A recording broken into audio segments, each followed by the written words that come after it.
I don't think it's controversial to say that 2024 was a bit of a mixed bag, to say the least. There were definitely some highlights, and that is something I will be discussing in an upcoming Best of 2024 list. Subscribe so you don't miss it. But 2024 was a mostly lackluster and disappointing year that was light on significant releases and reasons to go to the cinema. Partly due to the fact that many releases were pushed into 2025 due to the writer's strike, which means that this year is now packed. Before we start, pause and comment now what you think will be my number one. Number 10. Marvel, for the past few years now, have been disappointing me with their output. There have been a few high points with Spider-Man No Way Home and Guardians of the Galaxy Volume 3 more recently, but they have missed the mark and squandered opportunities and outright assassinated or replaced previously beloved characters with inferior counterparts. However, I do have a tiny glimmer of hope for the Fantastic Four, and that's why it's here at number 10. The leaked test footage, which I can't show here for obvious reasons, displays a unique style and setting with an alternate universe 1960s futuristic aesthetic that could bring something fresh to the MCU. While I'm yet to be convinced that Pedro Pascal was really the best choice for Reed Richards, I'm a fan of the other main casting decisions. Marvel really cannot afford to miss with this one. These characters could be instrumental in the next chapter of Marvel's storytelling, and if it doesn't work, it could be a disaster. The Fantastic Four have had a bit of a rocky cinematic history. Guys, I got it. Ready? Yeah. So we'll see how this latest incarnation for Marvel Studios proper will fare come July 2025. Number 9. Sinners, a 1930s period action film set in the American South, shot on IMAX cameras from Ryan Coogler, director of Creed and Black Panther. He's finally back to shooting on film for the first time since his debut, Fruitvale Station, with an original script written by him. The trailer showcases some beautiful and haunting shots with that unmistakable quality that only film can bring. The trailer only gives very little indication of what the exact nature of the horror will be, but rumours are that vampires will be involved.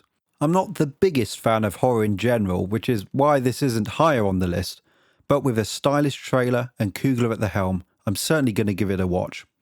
With him now free from Marvel, I hope he can bring a brutal, terrifying and gripping vision to the big screen with plenty of action to boot. Number 8.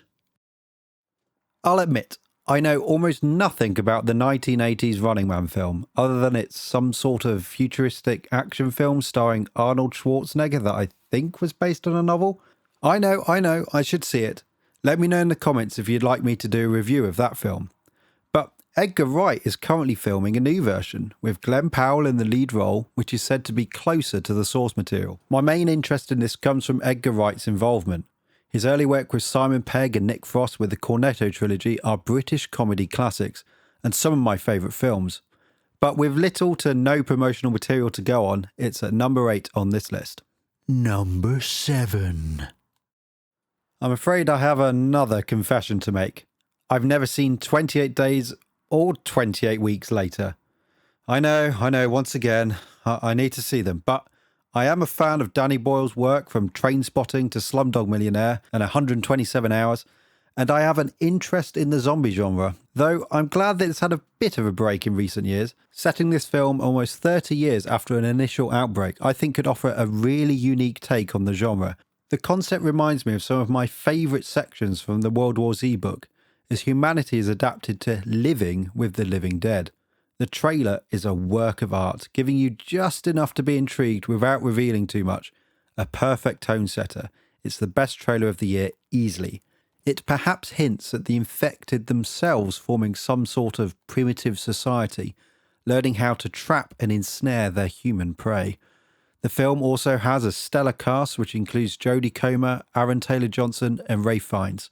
Along with the returning talents of both Boyle as director and Alex Garland as writer from the first, I'm looking forward to watching this, and it's provided me the motivation to finally check out the previous installments. Number 6. I'm that guy who actually enjoys the Avatar films. We do actually exist. Now, are they the best films ever made? No, not even close. But I love the experience of watching them in a giant IMAX theatre, and it's the only film I will choose to watch in 3D. Thank goodness that trend has died. Anyway, I was swept away once again by the world of Pandora with The Way of Water and its breathtaking visual splendour. Its plot resonated with me as a young father, and it focused on the dynamic between Jake Sully's children and his role as a father. It was refreshing to see a positive male role model instead of the many deadbeat dads or broken families that seem so prevalent in many modern films of today. So, with its follow-up Fire and Ash set to release at the end of this year, assuming it isn't once again delayed, I cannot wait to see what's next for these characters and return for a few hours to a new corner of Pandora for some escapism to a new world on the largest screen I can find. Number 5. Guillermo del Toro and Frankenstein seem like such a perfect match that I'm shocked it hasn't already happened. On that premise alone, I am sold. His previous work shows he has the ability to put a sympathetic spin on monstrous characters and creatures. I've loved Mary Shelley's classic novel for many years, and it's been frustrating to see how past media has largely characterised Frankenstein's monster as a dumb, violent brute. A far cry from the intelligent, neglected, naive creature whose personality is shaped, crafted, and warped by its first encounters with humanity. It is a tale of nature versus nurture, and I cannot think of any director working today who is better equipped to bring about a more faithful adaptation of this classic story than Guillermo del Toro.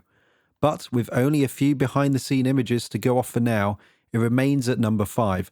As more is revealed, it could easily make its way up this list. Number 4. After the huge post-2020 success of Top Gun Maverick as the biggest film of 2021, I was eager to see what director Joseph Kosinski would be attached to next.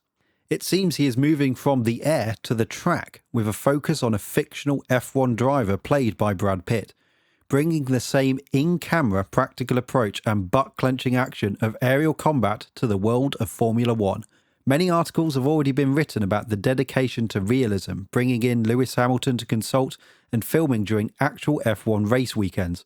Maverick was one of the most thrilling and enjoyable cinema experiences of 2021, so we'll see if Joseph Kosinski can do it again. But if the brief teaser is anything to go by, I think it will be one hell of a ride this summer and deserves its place at number 4. Number 3. I love the Mission Impossible films. They've had their ups and downs, but damn it if it ain't entertaining to watch Tom Cruise attempt more and more elaborate ways to almost die on screen. After what for me was the high point of the franchise with Fallout, Dead Reckoning, Part 1 originally, was a bit of a letdown. Its central plot became overly convoluted and muddled compared to the sharp focus of Fallout, and the stunts didn't quite hit in the same way. As such, it's not higher on this list. However, there are still some exciting stakes set forth as multiple groups race to find the key to control the powerful AI known as the Entity. The much talked about World War II biplane stunt looks to be exhilarating, and its recently revealed title, The Final Reckoning, suggests this could be Ethan Hunt's final mission. Here's hoping it goes out with a bang and not a whimper. Number 2. Bong Joon-ho blew me away with his 2019 Best Film Oscar winner, Parasite, and it looks like he'll be bringing his unique stylings once again to his first film since, with Mickey 17.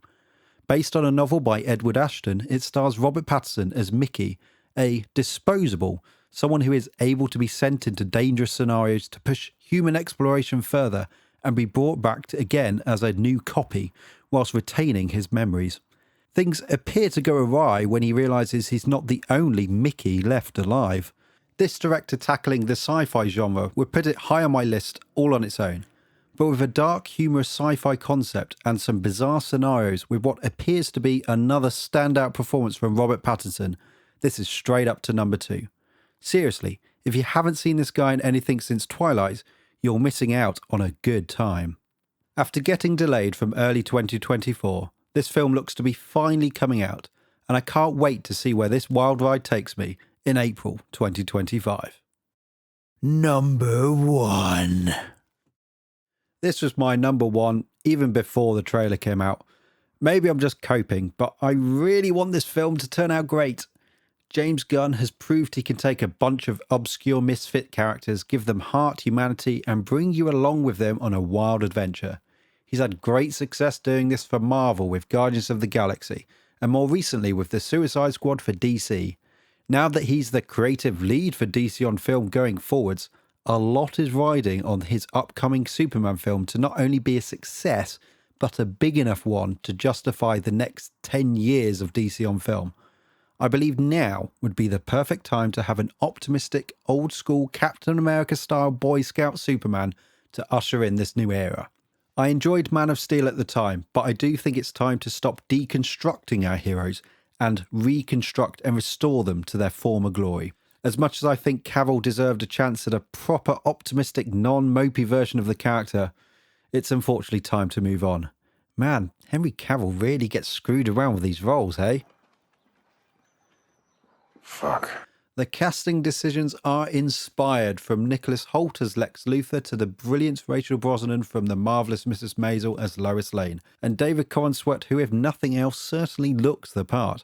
The film has all the potential to be a huge hit if James Gunn can find the heart of what makes Superman the idealistic, all-American superhero. He certainly is saying all the right things in interviews.